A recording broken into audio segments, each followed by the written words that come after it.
Hey guys, what's up? It's the Culture Detective here, investigating your favorite movies, and today I am back to doing reviews of films I saw at the Cannes Film Festival. And today I am going to be talking about Die, My Love, a new film from Lynne Ramsay. So, Lynne Ramsay, Scottish filmmaker, is back with her fifth feature film.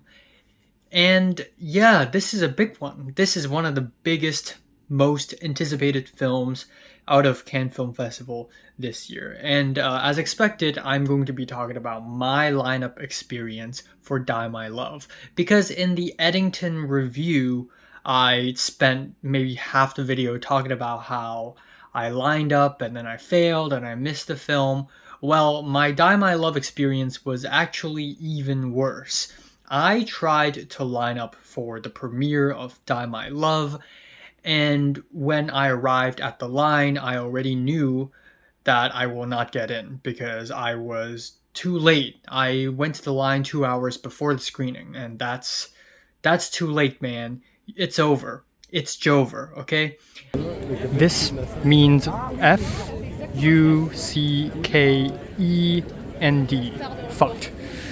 Now, the next day, or I think a couple of days later, I had a ticket to see Die My Love, and it's a theater where I have to take a bus to go, and the bus was late because of stupid traffic. So I was 1 minute late to the theater, and they denied my entrance, so I couldn't get in. Bruh, I can't get Die My Love. It's closed. Fuck me.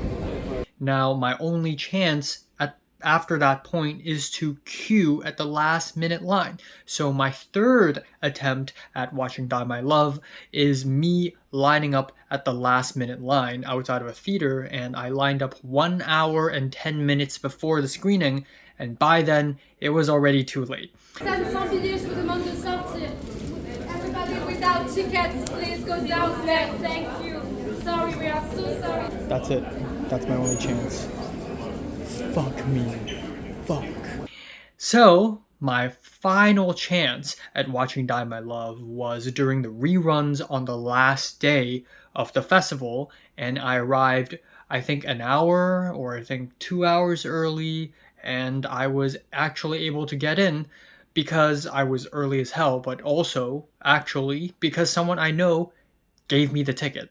So I was able to see Die My Love at my fourth attempt. Guys, I just got a ticket. Someone I know just gave me a ticket. Oh my god. And may I remind you that there was a power outage during the screening, or I think after the screening.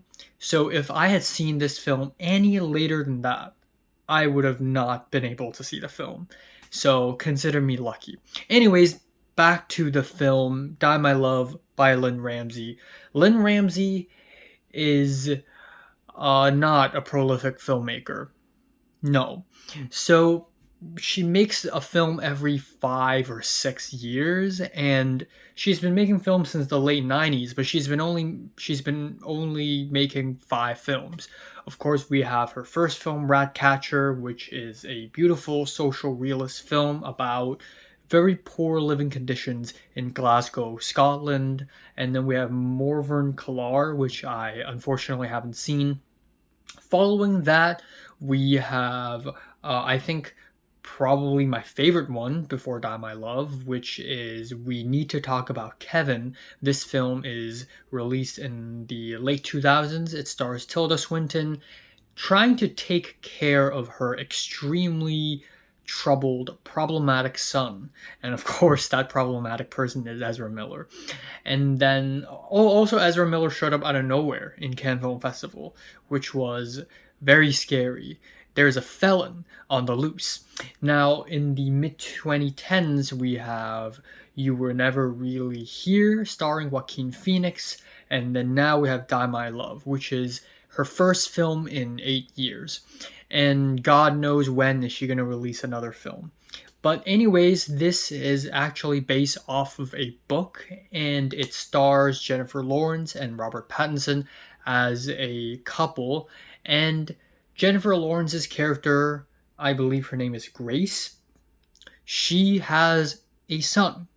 She just gave birth to a son, and she enters postpartum depression, which is usually something that mothers experience shortly after they give birth. They usually experience depression, anxiety, and go through a phase of psychosis. I think I'm not extremely familiar with that. I think a lot of people do that. But I mean, this is a film that is solely about her experience and sort of her psychosis after giving birth. And it is probably her most minimalist film to date.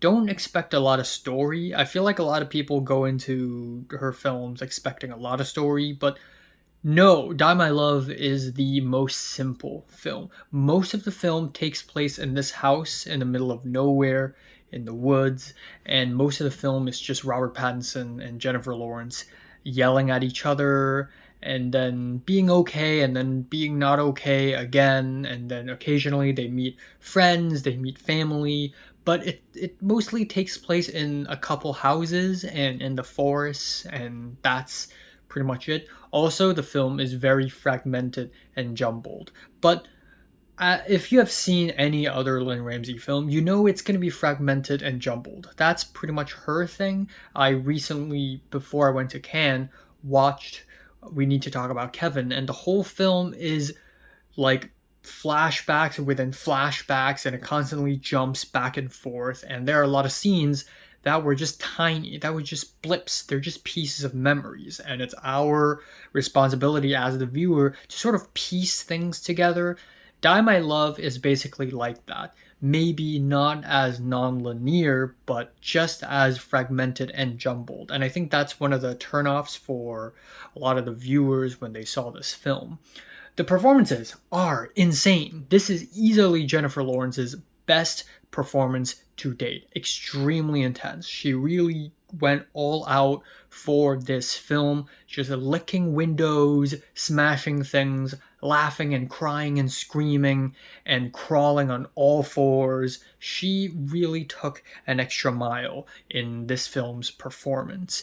Also, the film opens off in such an intense way. It's a forest burning, and then we have Jennifer Lawrence and Robert Pattinson dancing, naked, having sex, shouting, just constantly jumping back and forth. This film is intense, and I think Lynn Ramsay takes away a lot of narrative, and by doing so, she packs more emotional intensity in the film. Lakeith Stanfield is in this film. He shows up for 2 scenes, and we have no idea what the hell is he doing in this film. He just kind of shows up. And that's kind of interesting. Now, another thing I like about the film is that from scene to scene, you don't know how much time has passed. And I think when you're in such an emotionally intense state, you kind of feel that way too. Time just slips past your fingertips, and you don't know how much time has passed. From the wedding scene to getting admitted to a hospital, to leaving the hospital, going back to the house, you don't know how many months or how many weeks or maybe even years have passed. There's a scene involving a condom and a horse that is pretty crazy. The wedding scene is really good, and the ending is really good as well. I just wish that the final shot is removed. The last 2 shots, they work with each other really well, or the last 3 shots, except for the last shot, except for the final shot. If that shot is removed, the ending would have been mind-blowing.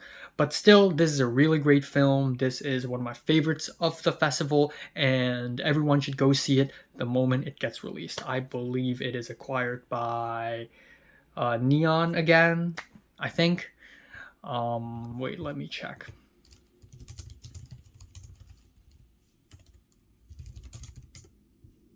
Oh, it's acquired by Mubi. Okay, so it'll be out soon. So I'm giving Die My Love a light 9 out of 10. So hype. Thank you for watching. Subscribe if you want more.